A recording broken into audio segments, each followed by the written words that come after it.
Good morning, good afternoon, good evening, good following morning. Or because it's Yom Ha'atzmaut today, Boker Tov, Tzoraim Tovim, Erev Tov, Boker Tov L'macharat. It is AMA number 56, and today is April 15th. It is Yom Ha'atzmaut, very, very special Yom Ha'atzmaut edition today, with Ole Chadash, not so Chadash, but he's an Ole immigrant, Benji Lovitt. We had technical difficulties last time, and we will bring Benji Lovitt back, who will be joining us live from a Yom Ha'atzmaut party. So anything can happen with funny boy, friend of the show, Benji Lovitt on Yom Ha'atzmaut. Hello, Jeffrey. Good morning, Jeffrey Rolat. Good to see you. Congratulations, Tit Chadesh, as they say. Congratulations on your new beautiful home that you bought. Rabbi Avi from sunny Florida. Today it's snowing in Krakow. Thanks for rubbing it in, but nice to see you guys together. Rabbi Avi put mezuzahs up in Jeffrey's house, which was very nice for me to see. I wasn't at all having any FOMO. No FOMO whatsoever. So nice to see that, you guys. So very exciting. Yom Ha'atzmaut, of course. It's great to be in Israel for Yom Ha'atzmaut, but that has not, it's not the case this year, hasn't been that way for a while. But today we're going to focus on Israel, of course, as Israel celebrates her 73rd birthday, the miraculous country of Israel. But I want to just talk a little update about Poland first. Poland still in the very deep throes of Corona. Things are locked down, not a lockdown, total lockdown like the UK, but still a lockdown. But preschools, the JCC is completely closed. Our preschool's been closed for 3 weeks, but I'm happy to say that they are allowing preschools to reopen.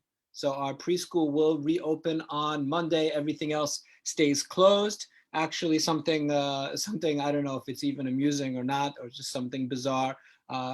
Poland being the country that it is, the Polish episcopate, the organization of bishops, in other words, the official Catholic Church in Poland, the other day came out with a statement saying that people shouldn't use AstraZeneca or Johnson & Johnson vaccines because they were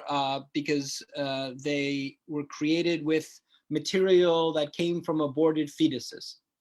So, you know, you can make of that what you will. At a time when people are dying in the millions around the world, and Poland is very slow, and there's a lot of skepticism about the vaccine, I think it's just a terrible thing for the church to be telling people not to get vaccinated at all. We have a real problem with that, but this is Poland and this is the country, but I hopefully people won't listen in too many numbers, and the country will continue to get vaccinated. So let's talk about Israel. It's always interesting to me, Yom Ha'atzmaut, the way they do it. It's really sort of, in some ways, a really very beautiful way that it's done, which is, yesterday was Yom HaZikaron, where we honor the soldiers that were killed defending the country, also victims of terror. And then today, Yom Ha'atzmaut, celebrating the anniversary, the birthday of Israel. And it's sort of, you know, just this juxtaposition of this sad day. And Israel is such a small country. Everybody knows people that were or family members, or people that were soldiers that were killed, or people that were killed in terrorist attacks. And this idea of having the birthday for the country, where you celebrate the independence, especially in Israel's case, for the Jewish people after 2,000 years. But before that, you need to acknowledge the cost of that independence. We need to have a day to commemorate and understand that it didn't fall from the sky. Israel exists because men and women fought for it, and over 2,000 years didn't give up the hope for it. And then once we had our country back, we had to fight for it multiple times, war after war after war.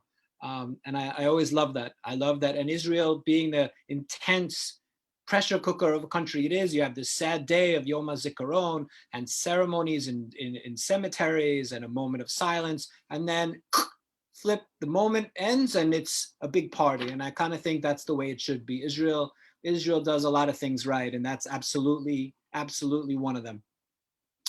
I thought I would talk a little bit about my story in Israel, how I got to Israel, just what I did, but and then some facts about Israel. Yeah, Randy agrees. She loves a connection of zikaron and atzmaut, right? The memory and then the independence. Absolutely. Saul says, good morning. Had a delayed birthday dinner. Of course. Happy birthday to you, Saul. The restaurant last night. No one there except you and your friend. Ideal. You know, some people, when they go into a restaurant and they see that there's no one else in there, they're all worried. And I don't mean during Corona even. I mean just a regular time. They say, oh, they're all worried. Nobody's here. If it was good, people would be there. For Kasha and I, it's the opposite. For me and Kasha, absolutely the opposite. If we walk in a restaurant, we're the only ones in there. First of all, we're going in because we generally know that it's good and we've tested and figured it out, and we don't really trust most people's tastes.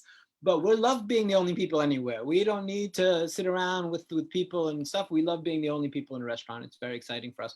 I should also point out, today I'm wearing a Yotvata sweatshirt, Kibbutz Yotvata, which I'm going to talk about in a minute, where I lived for 7 years. And underneath, staying in theme, Yotvata t-shirt. Love the Yotvata logo. My kibbutz in the middle of the desert near Eilat, half an hour from Eilat. And I'm going to tell you guys how I got there. So the year was 1993, a long time ago.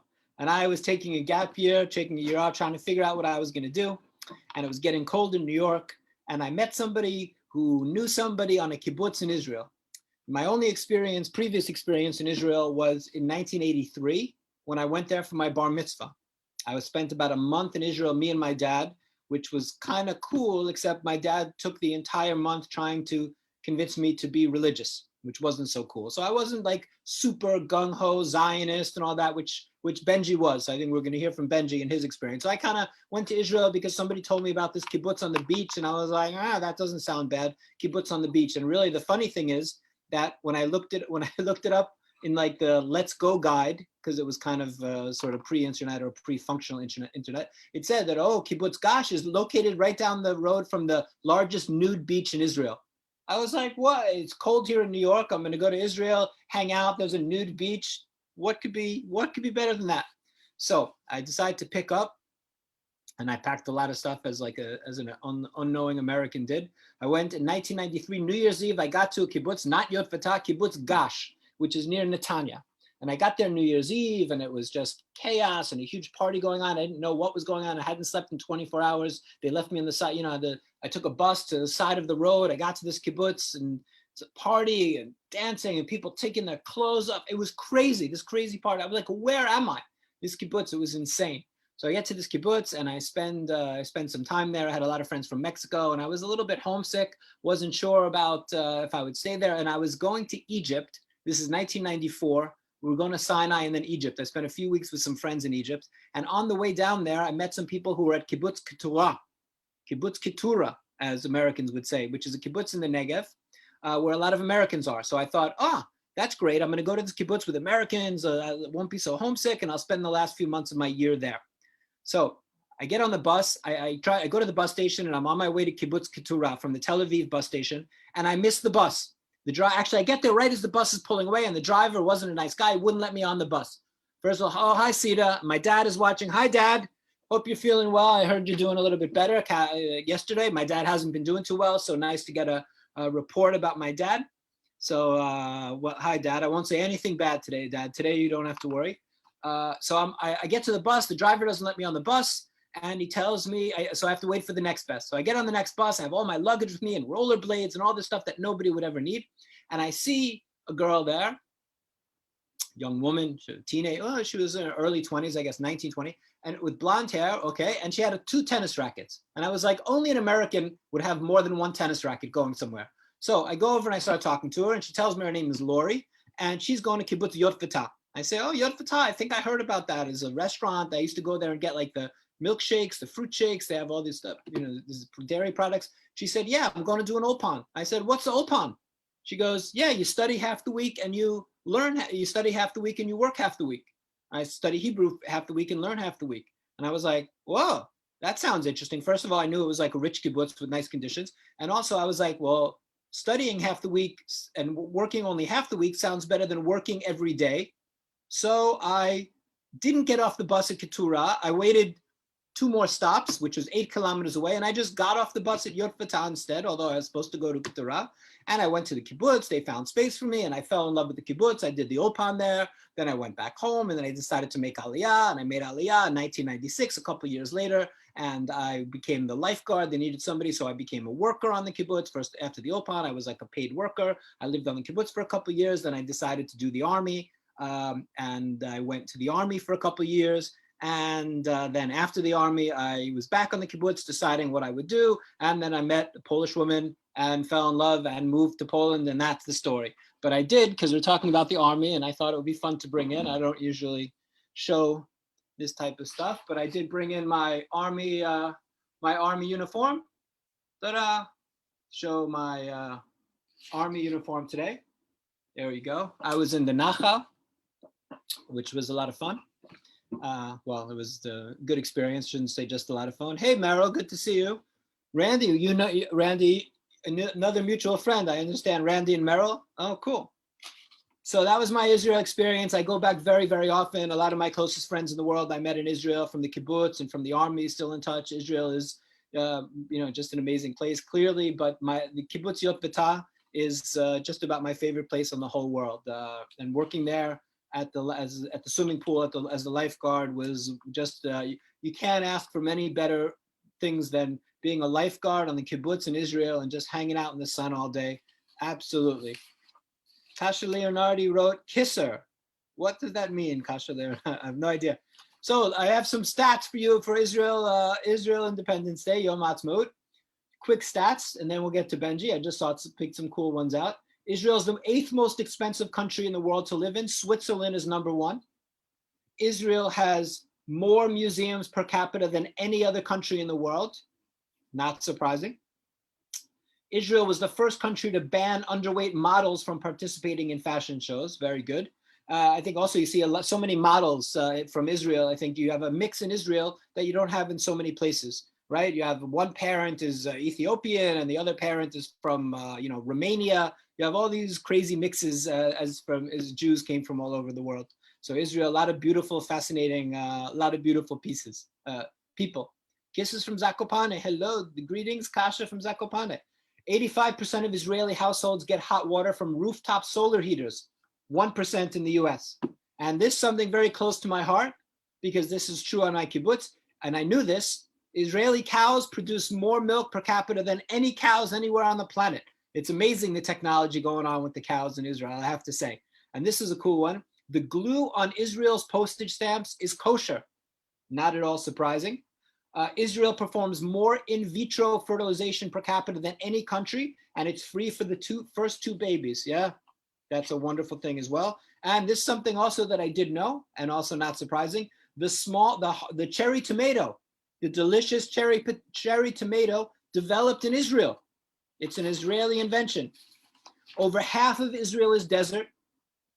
And Israel, and this again, not at all surprising, Israel has the largest number per capita, the most startups per capita in the world. One startup per 1,500 people. Number 2, I think, is Switzerland, and number 3 is Sweden.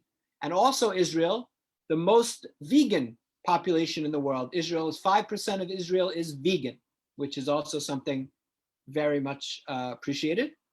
So that's some cool stats from Israel, which I like. And I could list, to be honest, I think you could have thousands and thousands of cool stats about Israel, just because it's such an amazing country. I always say, and again, not objective here, that if aliens landed and you wanted to show them one of the societies that's a miracle on the planet Earth today, you could bring them to Israel and show what this people, and again, not that it was empty, talking, of course, there are problems and the Palestinians were there and all of this, no question. But just in terms of what the country looked like in 1948 and how this people that was attacked from all sides and dealing with all these immigrants, bringing in 3 million immigrants over the years and still created this high-tech, amazing country is absolutely one of the things that, just the most amazing things that humans have done in the last 75 years. So happy birthday, Israel.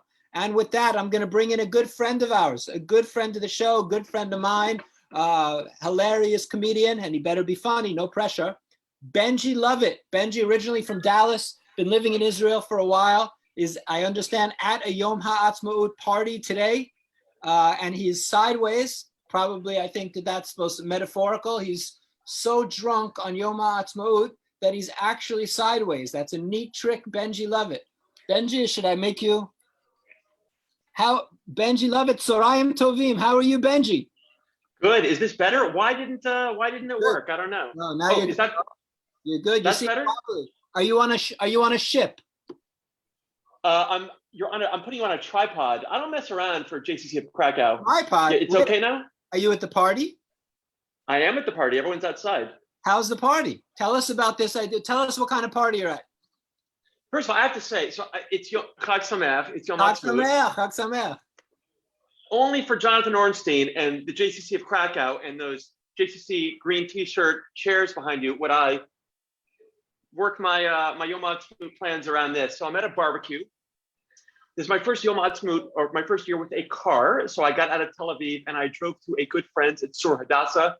It's a bunch of immigrants. I'm like Tell us where Sur Hadassah is. I can look at a map. Let's say it's like between Jerusalem and Beit Shemesh. Very helpful. Could be. And I'm like the most new one here, basically. It's a bunch of like Olim, Vatikim, like veteran immigrants. And it's nice when you go to the big community like immigrant barbecues. You're waiting for food for like an hour, and like everyone's like bum rushing the table. Here, like the minute I walked in, lots of meat. So yeah, it's good. So you've eaten already? Oh my God, I ate like 3 hours ago. I'm so full. It's I should have taken a nap. But how many beers into you? Or how many beers into you so far? I didn't even finish one. Forget the fact that I'm driving, but I just ate so much meat. But I was waiting. I should have had one before this call. I got a bit. Go ahead. I was hoping for drunk Benji. I know it would have been much more fun. But not only am I driving, not only do I have to be professional for the AMA. By the way, did you say number 56, Lawrence Taylor? Did that make it? Oh, LT, of course, number 56, greatest defensive player ever. I'm surprised you didn't say it, but I'm sure you thought about it. You're right. I did. I should have said LT 56, of course. I was excited. 44 was a big one for me with Reggie Jackson. I didn't know that. Okay, but Ron Guidry. But go ahead. Sorry. But big day for me. I got to not that this is work, but I got to drive back. I was asked to open for a big Israeli comedian at 10. I have a show at 10 p.m. I have a Zoom show for a federation in Pittsburgh at 1 a.m. Pittsburgh Federation, our good friends. Yeah. I've been to the Pittsburgh Federation. Done a lot with the Pittsburgh Federation. Very nice community. It's a very nice community. At 3 a.m. I have a presentation for the Institute of Southern Jewish Life. So I don't know. I just got to like survive. That like in Patagonia? Not that southern. Benji, thank you for joining us. You're busy. This is the James Brown of Israeli immigrant comedians. By the way, I don't want to get undressed at a family barbecue, but we're going to pretend this is shirt number 1 we're going to start with right here. There we go. Benji, as if you would have gotten some super credit instead of your generic white shirt, you would have gone with the JCC green today. You wouldn't have gone wrong. I didn't want to get food on it. I appreciate it. Benji, the biggest fan in the world of our swag, Benji. We have new swag for you. We're making new stuff all the time. New Ride for the Living sports shirts, like those whatever. We call them technical shirts here, but I don't know. That's not the name. I don't know what they call them. Anyway, Benji, go ahead. So I met my friend Adams. You might even know him. He's Adam Gentile. He's been here like 30 years or something. So we both teach classes at. But I'm probably not looking at the camera. I'm looking at you. But we both teach classes for gap year students. And I wore the other day my black JCC T-shirt. Just on Monday to teach class. And he saw it. He's like, "Oh, are you wearing that to promote your AMA?" I'm like, "No, I'm just wearing it because it's Monday." So yeah, I like to wear my swag around town. Good man. We appreciate it. You're a billboard. You're a walking billboard. Benji, when and why did you make Aliyah? Oh my God. Someday, Jonathan, in person over beer or Anita ice cream. I will tell you the long story. Yeah, I feel like it's like asking your parents, like, how did you fall in love? Like, I can't give like a 1-sentence answer. It's hard for me not to go into like the big emotional. If you were married, you'd have a one sentence answer to that one. Trust me. Okay, when did you make Aliyah? I think that you can give a short answer. So August of 2006, the end of the Second Lebanon War. I'll give you the bullet version, number one. And you were very Zionist growing up. And talk about that process of, did you always know you're going to make Aliyah? What's the? So that's number one. It's a three bullet list. Number one, I grew up in young Judea, Jewish youth movement. Like everyone here at this barbecue is connected to that. Summer camp, gap year, counselor, all that stuff. Every time I came here, it wasn't long enough. I loved it. I lived in New York for 3 years. I just, it's a great city objectively. Like it's amazing, but it wasn't for me. It was too big. I didn't find my place there, and I just didn't want to spend the rest of my life saying what if. And I knew, but I said 99 times out of 100 I wouldn't have done what I did, but like the one time sort of the dice turned up Aliyah, and here I am. And it's didn't expect it, but you just, life doesn't go as planned, and that includes Aliyah. Like I didn't plan it. I didn't think it was going to happen. I didn't see myself doing what I'm doing, but that's the fun of life. I never, I also was I was somewhat traumatized. I had a bit of a rough time with my dad on the trip. It was great to be there for my bar mitzvah, but it was pretty intense with the whole, he had a bit of an agenda with the religious thing. So I wasn't like one of those people who was all super gung-ho. Not that I was against Israel, but I was like, I never imagined living there in any sense before somebody suggested this kibbutz to me. Oh, look, he's busted. ZKS, wow, that's a limited edition, Benji. That's very few. Look at you. Where have you lived in Israel? Since I made, not counting all the stuff from my gap year, I made Aliyah to Tel Aviv. I feel like before it was cool and mainstream to do that. Like Jerusalem used to be the place to go for Anglo immigrants. I moved to Tel Aviv. I wasn't the first, but it was not as big as it is today. I moved to Jerusalem and lived there for 3.5 years. I've been back in Tel Aviv for about, 9 years. And for the last 2 years, I've been in Jaffa. So, Tel Aviv, Jaffa, I've been in like the southern part of Tel Aviv. Tel Aviv versus Jerusalem. What's the vibe like in one versus the other for an expat? Well, I didn't think you were going to ask that question. Everyone says what's better, and I refuse to choose because I had a very meaningful time in Jerusalem. I didn't say what's better. Clearly, Tel Aviv's better. Right. I just asked you what the vibe was like for one and the other. Jerusalem's got to be so much cooler now. Like, the shuk is happening now at night, and there's, the Hatachana Rishonah, the first station wasn't there when I was there. Jerusalem's got more going on. Look, they're both great. Tel Aviv is more cosmopolitan, the beach. Shabbat, I think Shabbat just shuts down. Like Shabbat is more peaceful, but it's also great in Tel Aviv. Jerusalem has a great personality.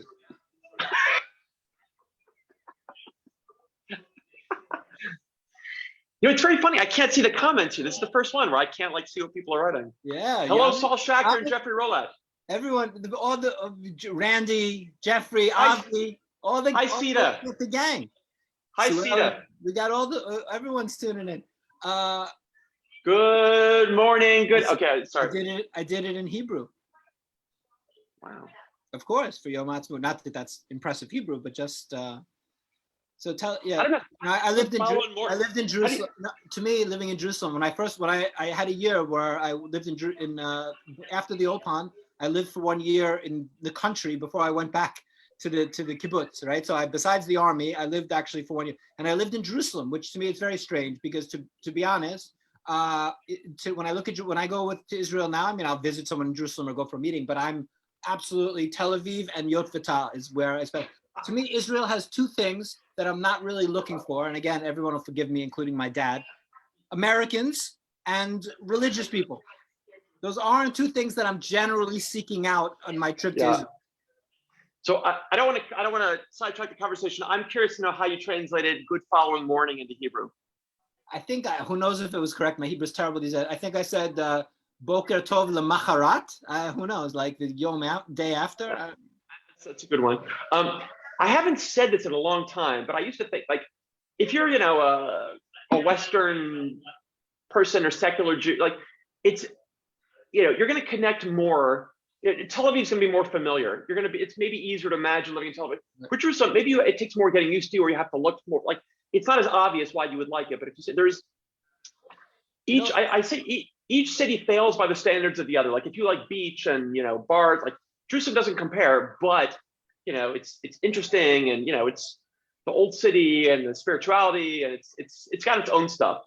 They say something interesting that I heard once, and to me it has a lot of there's a lot of sense in it, which is all historically, even up to today, pretty much, every great city in the world, and that depends, what do you mean by great city? How do you find every great city in the world historically for thousands of years is on a body of water, except one.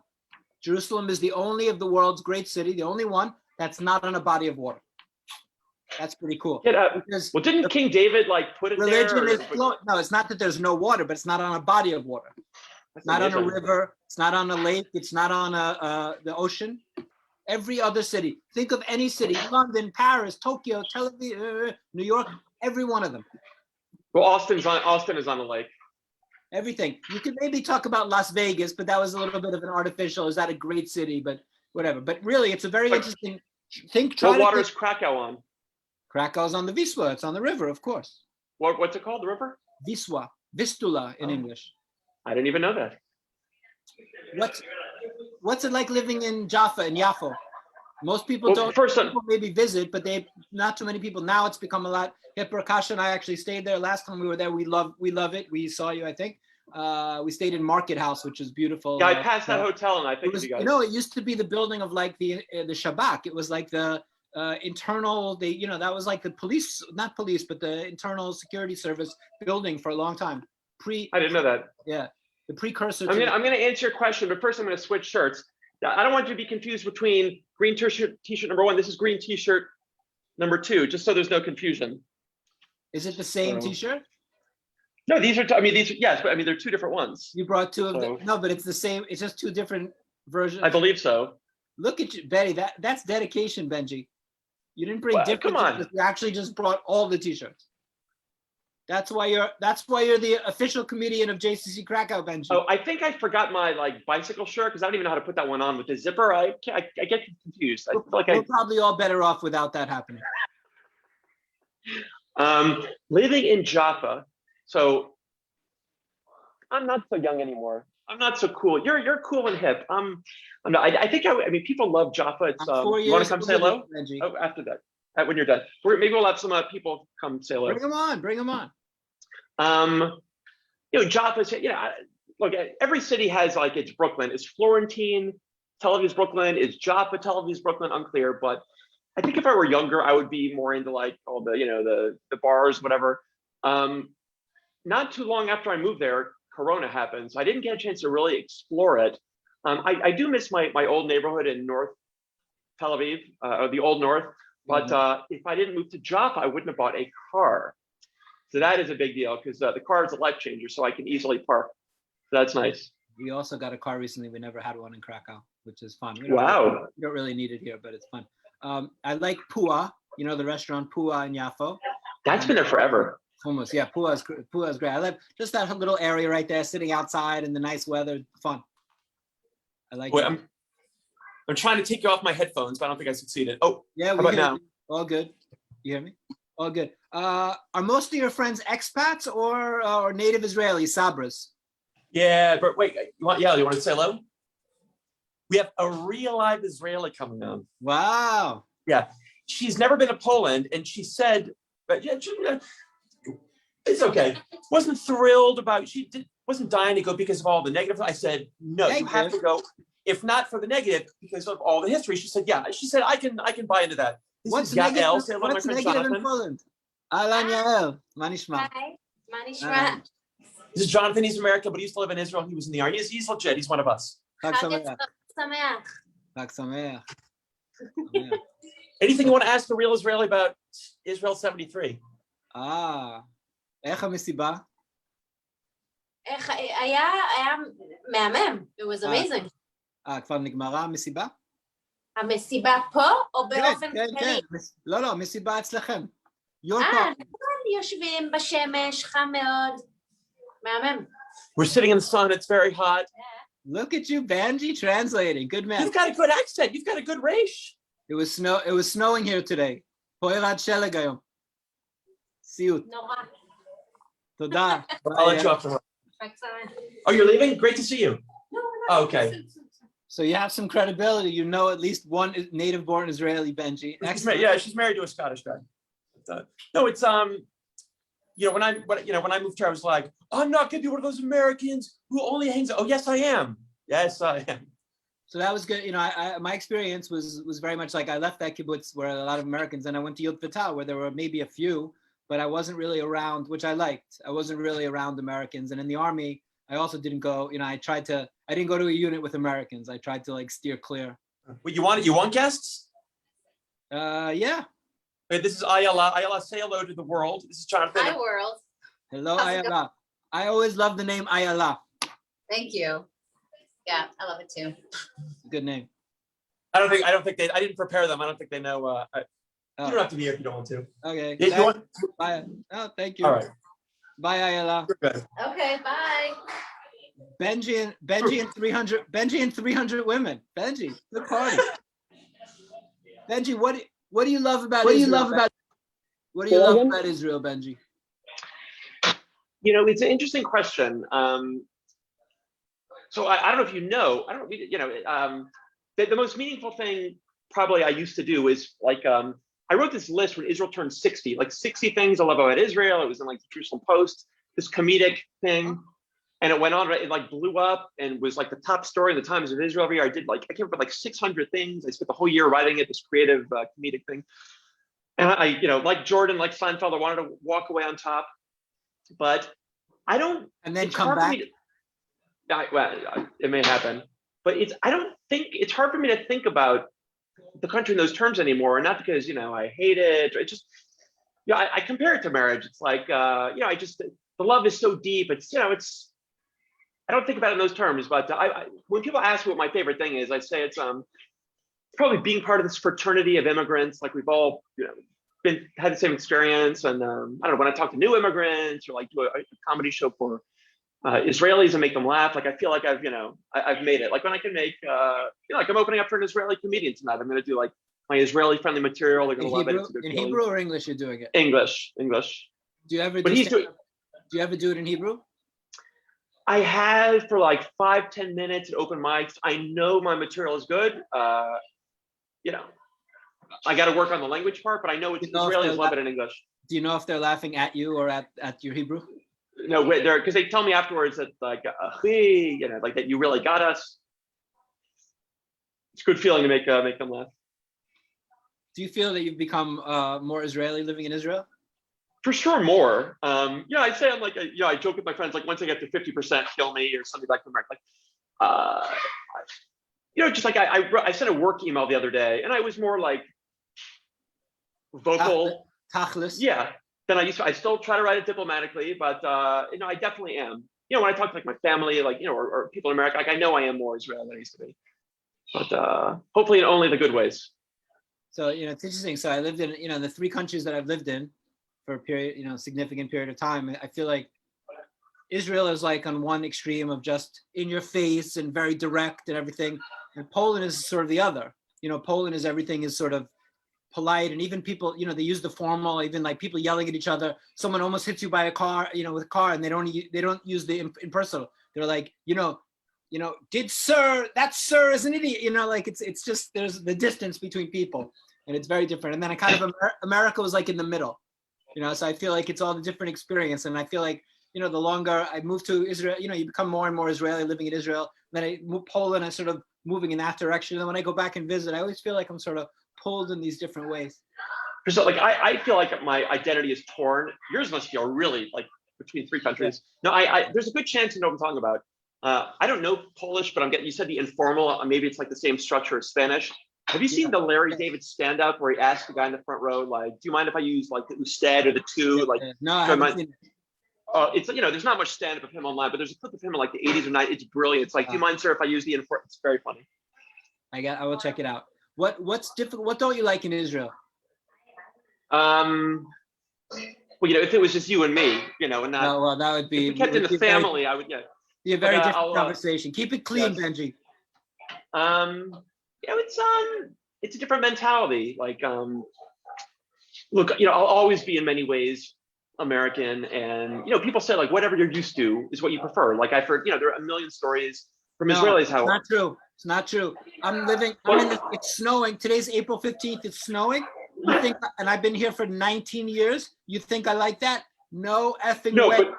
But in terms of like values, oftentimes like, you know, no, you're always, you know, like in some ways, like the Americans are always gonna like the American way, the Israelis are always like it to some extent, but like accountability, service, communication, different values like that we'll just never get used to.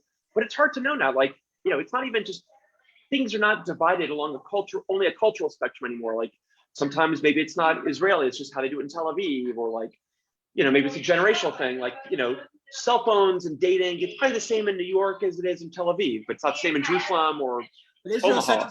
Israel's such a small country, though, that I think the differences are, I mean, obviously Jerusalem and Tel Aviv, but sort of Israeli, you're in a country that's obviously much smaller, from the South in the US, where you're from Texas. So like Texas to New York is so different than, this, whereas Israel is, it fit 5 Israels in a Texas.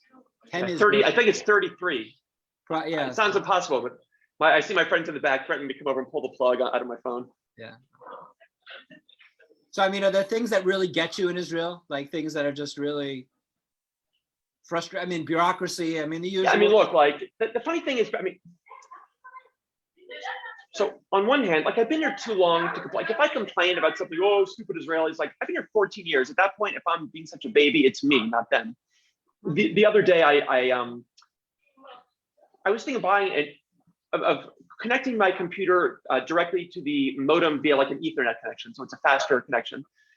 And I guess in America, I'd like go to Amazon, type in the thing I wanted, and get it in 2 days. Here, it was really hard. I spent an hour trying to get this thing. One part is the Hebrew, which is my fault, no one else's. Another part is like the hours were limited because of Yom Ha'atzmaut, and like there's just not as much inventory. Like, there's no official Apple dealer. Like there's a third party, vendor, and they haven't, like, it's just harder. But like, what can I do? It's not America. It's a lot closer to America though than when I moved there. So I moved there in #94. And even all the food, it was so, it used to be like, oh my God, you go and you want a package from America. There was all this stuff that wasn't available. These days, it's like, you have research. But immigrants, we like to complain, and maybe Americans more than anyone, like we want to complain. So even in 50 years, when Israel has super high speed, fast, we'll still complain about something. Like we will always find something to complain about because we want it to be what we're like, America. Do you like the intensity of the country? Be more specific. It's just a very intense place. I mean, I feel that, also your experience, if you're generally in an expat world, it's very different. So you say, oh, I've been there 14 years, but it's different being there 14 years when you're living there. Like, I don't know. I woke up and I would have a week where I wouldn't speak a word of English. Wow. If I call, and it was, so, it's really, you kind of feel like you're in Israel more than if you're consuming Israeli American media or. That's the funny thing. You have all of that because of internet these days. That's now, and friends you're talking. It's like you're in Israel and you deal with stuff when you talk. It's not as much. It's such a different time. Netflix, podcast. It's such a different world now that like you don't have to be. There's no reason for anyone to be immersed in a non-English environment. But like I'm self-employed. I work with audiences abroad. Like. I that's not, once I would say you're a digital nomad. Yeah, and once I would say that's weird or that's so America, but that, again, on the other hand, that's just normal today. Everyone does that. So, I also live in a big cosmopolitan area. Look, I didn't do the army. I don't watch the Hebrew news. I don't have kids in school. Like I'm less exposed to a lot of the stressful situations, and you don't have to be functioning in that world, right? You can choose to, but you're not automatically connected to it. Benji, what's the dating scene like? As a married person, as a longtime married person, I'm always fascinated what you single guys are up to. Oh no, don't what's be. What's the dating scene like for a young, available, good-looking expat like you, Benji Lovitt? Yo, we're gonna have to AMA after dark for the AMA after dark. The more mature, right? Hey, it's not after dark somewhere, Benji. It's not fun. But again, the funny thing is, again, it's like, a lot of times I'll think, oh, Israelis, why don't they, why are they so non-committal? They think they're spontaneous, but I would call them non-committal, and why is it so hard to make plans? But then people would say like, oh, that's just Tel Aviv. Like that's, big city life, which is probably very similar to New York. So it's hard to know what's Israeli, what's Tel Aviv. And again, like, I'm not the same as a 25-year-old. Like I like talking on the phone. You and I talk frequently, whereas many people just want to text. So it's, there's a a nexus of like culture, technology, generation. So you know, and the older you get, it's not fun. Nobody wants to be single in their 40s. Are you dating? So when you're dating somebody, you date mostly. I mean, I'm sure you've been there for a while, but exclusively expats, mixed, mostly one. So I decided a few years ago, it doesn't, you know, I say like, I wouldn't want to date someone who is 100% Israeli. That said, I also wouldn't want to date someone who's 100% American, someone who appreciates, you know, all, you know, what each culture has to offer and the pros and cons of all things, someone who's open-minded. So if it's going to be Israeli, someone who, you know, has lived abroad or has parents who are from abroad, who appreciates international values, stuff like that, who speaks English. So I'm getting fun. You thought, yeah, you know, I feel like I'm the only person, I'm like really one of the few people I know that's married to somebody and that's married to somebody who's not, who, you know, married to somebody from a local place that's not an English. That's amazing. And we speak, and our primary language is not English. That is amazing. Yeah, but I've like, Kasha feels that I don't understand anything she's saying, though. That might be why we get along. She says to me all the time, like, "Oh my God, you're here 19 years, you don't know that word? Like, oh, you don't know what the hell I'm saying? What the hell's wrong with you?" All the time. Yeah, it's like, you know, the joke is like, we have none of us have a personality in Hebrew. But I realized the other, I thought of like a joke for the stage, like, but if you don't speak the language, there's certain like stressful topics, better to do in another language. Like if someone asks you how your relationship is going in English, you're like, well, I don't know. In person, it's great. We have to work through this, and it depends on that. If you ask me how it's going in Hebrew, I'm like, that's the extent that I can, you know, describe it in another language. I think that there's a certain advantage in some ways of communicating with somebody when you don't have the same native language, because you can't just rely on all these sort of like cultural like tics. You can't just automatically, you don't have the same things that you can just, in other words, it's much easier to talk with somebody when you have those things in common, but because you don't have those things in common, you can actually have a more substantive conversation, I think, with somebody very often. It's also, I can't tell you how many times that like, someone will tell me a story, I would just be like nodding, like, yeah, can, about like, I'm sure I'm missing like the 20% most critical part of the story. Like I'm sure the gist is going over my head about that. By the way, I was trying to figure out where that Jewish star is, because I thought it looked like it's an extension of my window. I looked behind me, I realized that's in your office, the Magen David on your wall. Yes, and my Israeli flag put up for today. Oh, you know what? Might as well, let's bring in the closer, the Mariano Rivera of the t-shirts. Ooh, the black, the classic black. You know what's funny is that we changed the logo, but the t-shirts are so iconic with the Pope and this one and all that I left, you know, it's like we left the logo, the original logo on the shirt. Nothing else has that logo except the shirt. It's like the Dallas Cowboy. I'm not a Cowboys fan, but it's like the Cowboy star. You can't change it. It doesn't change. Benji, what's the Israeli stand-up scene like? It is growing. It is. Is that among? I mean, Israelis? Is it divided into Israel Hebrew speaking and English speaking, or is it one scene that's considered the same? Would there be a show with mixed? In other words, how does that look? It's two scenes, but a lot more and more Israelis want to perform in English. They watch Netflix. They have dreams of going to. I mean, the guy I'm performing with tonight, Leoz Shem Tov, he was on America's Got Talent, Britain's Got Talent, Australia. I don't know what it means that they fly someone from outside the country in. It must mean he has talent. He does have talent, but you know, those guys dream of doing it. And you know, stand-up was born in English. I'll tell you what's interesting. They often say like, "Oh, it sounds better in English," and like, "Gosh, that's nonsense." But they say like in stand-up, you want it on the punchline. You want to end with a bang. You want the funniest word to be at the end. You don't want to make a joke and then keep talking and have them laugh over the words. But in Hebrew, like, you know, instead of say like if the punchline is like big dog, in Hebrew you'd say like kela gadol. So because you have to switch them, like the key word may not be at the end, so it does mess up. It is interesting. The modifier in English comes before the subject, and in Hebrew it's reversed. So you give away the punchline because the punchline is often the subject. Right. So sometimes the key, I mean, in ways I'm sure, yeah. So many times the key word, you have the way you construct the sentence in Hebrew doesn't allow for, you know, it doesn't fit the formula of, but there's, you know, I went up Monday night with Israeli, I was probably the only American. I went up with all Israeli comics doing Hebrew. There's, you know, I mean, look, tonight, I'm opening up for this guy who's doing it in English, so he can be on all these talent TV shows. So things are open. You're doing stuff in person. Yeah, I haven't, I don't even know if the comedy clubs are open yet, but people are starting to organize stuff at bars. I don't know if it's going to be socially distanced or not, but we just had the announcement, I guess the Ministry of Tourism, and I think as of like May 23rd, groups are going to be allowed in under certain rules. So that's a big deal. Exactly. Benji, I'm dying to come to Israel. We need to go for I still think the world's best ice cream at this point that I've had. Anita, opened in New York, Benji. Did I tell you? No. It opened on the Upper East Side. It's exactly the same. You have Israelis. It's like the same people working in there. Like, oh, Wednesday I'm in Yaffa, where is it, in Florentine, and then there's one, and Thursday I'm in the Upper East Side. It's like they have the same exact. They all look the same. Young Israelis in their 20s are all working in Anita. It's great. I just saw you're wearing a Yotfatah shirt. I don't see the bottom. I don't see the tree. Now I identified it. I'm wearing a Yotfatah sweatshirt, Benji, and somewhat like you, Benji, under the sweatshirt, Yotfatah t-shirt. I have so much Yotfatah swag. Kasha's obsessed with it. When we go to the kibbutz, our friend, she's watching now, Meirav is like our kibbutz family, and she's like, Kasha, like, giving us, always bringing us, there's a place where you can buy, it's like the kibbutz has a little store that you can buy clothes. It's great. It's really, as soon as they open things up, we will be absolutely coming and hanging out and going for an ice cream as we usually do. How's your Hebrew? Beseder.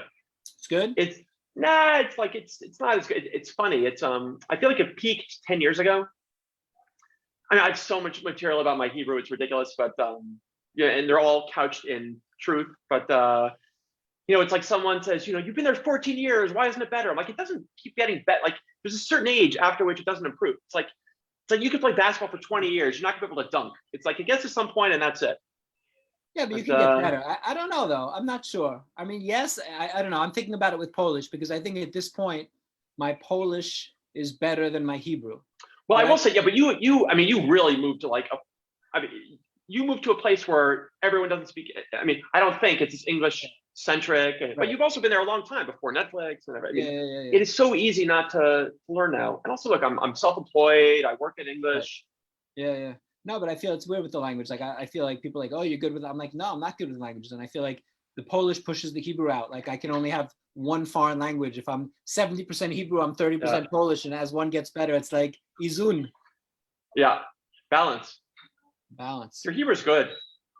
My Hebrew used to be pretty good. After the army, my Hebrew was good and being on the kibbutz because I was just, totally functional, living my life in totally in Hebrew. But these days, it's I hear the accent and I hear myself rah, the American shalom. Ani rotze ledaber itcha. No, not be Tom. You don't sound like that. You know what I did? I was teaching Hebrew here at the university, and which was like the blind, in the land of the blind, the one-eyed man is king, right? And I would just tell my students, I would just be like, yeah, my strategy is like mumbling, right? Don't open your mouth. You sound better in Hebrew, like, oh, bona, you don't sound so American if you keep your mouth closed. Yeah, I can get by with like attitude and confidence. I mean, I had been here a while. Like I know how to communicate what I want to communicate. Do you have any Arab friends? Not really. Not friends. Have you had any Arab friends? Not really. Not good ones. Out for a drink, go out for a drink with someone. Well, do they drink? I mean, look, yeah, they do. I mean, some. I guess it depends on really. I mean, look, and to anyone watching from abroad who doesn't know, like, to maybe to the American, like, who's never been here, that sounds awful. But like, and even to say it's segregated sounds awful. But it's birds of feather flock together. Like people stick in their communities, and there's not really places I would meet them. I mean, there's a lot of communities I don't really have any Russian friends. I don't really have many Ethiopian friends. Like, not for lack of desire, just look, I don't have many friends. Yeah, really. No, I don't want to get to that, Benji. But you seem to have plenty of This seems to be a never-ending supply of beautiful Israeli women that are hanging on your every word. The ones here who all have partners. Those. But no, most of my friends are expats for sure. Do family come visit you in Israel? Not for a while. I travel to the States typically 4 or 5 times a year. So I'm very lucky to go home frequently. My parents are getting older, so I go home a lot, but they'll come again at some point. It's the same with me. I felt like, people would visit, but it's like with Poland as well. When you travel all the time back to them, there's less motive for them to come to you. Benji, are you team Levivot or team Oznei Haman? And I have to translate that. Definitely Hamantashen. Team. So in Hebrew, in Israel, latkes are Levivot, and Hamantashen are Oznei, ears, Oznaim, Oznei Haman, the ears of Haman. So Levivot or Oznei Haman. Right. So since it's just you and me here, Yeah. and no one else listening, Yeah. I really, it's really more fun to talk trash, you know, since we have our history on opposite sides of the debate. But I could go either way. Interesting. This is But exclusive. no, don't tell anybody. It's not like we're recording this. Not at all. But, you know, but I don't eat a lot of latkes. I mean, you can't really buy latkes. You have to make them. Whereas You would have to go to like an ultra orthodox type neighborhood, like a shtizel. Kashmir, I bet it, you know, in the Weiss restaurant with Lippe and Gitte. Did you watch Shtizel? no, No. You're living Shtizel. exactly. So I thought of so I Andrew, thought of why like did you a watch Shtizel? so I thought of a premise to a joke the other day. So I saw this Israeli comedian performing in English, and he said, "Your English is so good," and I'm like, "Of course, your English is good, because Israelis all want to learn English. It's a gateway to a world, like Game of Thrones English, Seinfeld English. Like, why would I want to learn Hebrew? Like Fauda, shit. Like I live this every day, and like war. How do you learn Arabic anyway? Yeah. Yeah, really. But interesting. Did you watch Fauda? Season 1. And no interest in watching Shtizel? It's just I can't do everything. I gotta watch the AMAs. I can only have so much headspace for The American Music Awards. That's right. Did you see the Luka Doncic game winner from yesterday? No, don't. I'm a day behind on all the NBA stuff because I have League Pass, so I watch it. I watch it the next day. I don't see anything live. I can't imagine you see too much live. No, nothing. But I go to ESPN first thing in the morning. No, I refuse. I don't see any of it. I have it off and I have it all turned off, so I don't see any results. So I just see the thing. I should tell you that Benji and I are big NBA fans, and Benji, of course, being from Dallas, has a dog named Luka, after Luka Doncic. And also, for me, I could have a dog named Luka after Luca Brasi from The Godfather. It's a good name. I think did Luca Brasi spell with a C? I think it's spelled with a C in the Italian. Yeah. Luca, there wouldn't be a K in the Italian. Benji, because I already asked you what are your 3 favorite Israeli films or TV shows? Let's see how many I've seen. I think Givat Khalfon. I did watch that. Let's see. This is not a very qualified answer. We can eliminate Shtizel since you haven't seen it. Hayudim Ba'im is a good one. I'm sure you've seen some of those sketches. It is very funny, yeah. Hayudim Ba'im is funny. And it's like what would you call sketch it? Comedy meets Jewish history. Sketch comedy, yeah. If you're up at 3 a.m. tonight, Israel time, and if you happen to be from the southern United States, you can tune in and watch my Israeli history through comedy presentation. I actually gave this in Krakow at the Arts Festival. That's, by the way, it's an excellent presentation. I will. What will you put the address? You'll give us the address and we'll post it.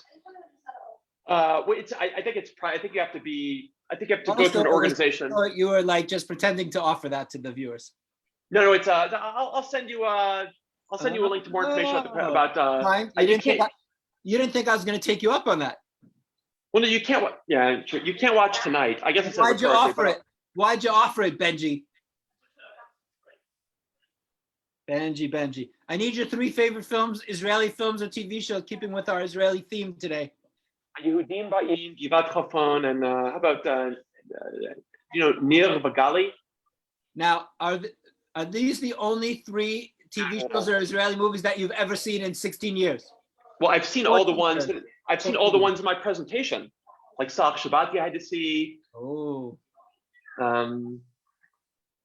What else? Telad Blaumilch, also from Ephraim Kishon, was very funny. It's very popular in Germany. Blaumilch Canal. I think Ephraim Kishon was born in Poland. Budapest. Damn. Budapest, Poland. Same place as Herzl.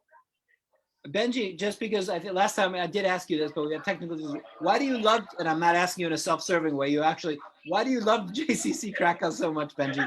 You came here, what is your connection? Why are you so into Krakow and JCC Krakow and all of this? Because you clearly love Krakow, and obviously it can't only be me, your mentor. Well, mostly. Look, I mean, I could talk on, and I have about, the life-changing experience in Poland, and the educational void that existed in my entire Jewish identity. I spent 5 minutes of my life thinking about Poland, and it's just this overemphasis on the Shoah, what was lost, with no concept of like 1,000 years of history. There's so many things in Israel. Ben Gurion, our first prime minister from Poland. There's so many things that, references I just never appreciated. But why is it continue with the T-shirts? Jonathan, it's you. No, Because but it's, So no, because do you think it was Poland or it was Krakow? I didn't spend enough time in Krakow. It was the experience I had in Poland. Just look, the Polin Museum in Warsaw. I spent more time there and just learning about the history. I didn't spend enough time in Krakow, but Didn't we bring you back to Krakow? So going to the biggest Shabbat dinner since World War II with like 600 people, that was super meaningful. It was some kids waving at me. That was, and your fervor to local thugs, local street urchins. I didn't meet them. No, but just your passion to keep to help it grow, and to I remember you telling me years ago that we don't have a fence. It's open doors, and we want people to come in, and all the non-Jewish volunteers. It's an amazing, inspirational thing. So it's fun to do the jokes with the T-shirts and this and that, because I'm a comedian, like to focus on things and obsess about them. But it's I was inspired by your passion and your mission. And look, it's that's how I can give back, by passing on my Israel experience to people there. And I told you about a year ago, like any opportunity I have to have Zoom calls and with people and teach them Hebrew or doing that, and any way I can give back and get people excited about being Jewish for Israel, I'm happy to do. We will take you up on that, and you will at a certain point participate in Ride for the Living, even though you have back problems. Yeah, that scares me about Got to do it, Benji.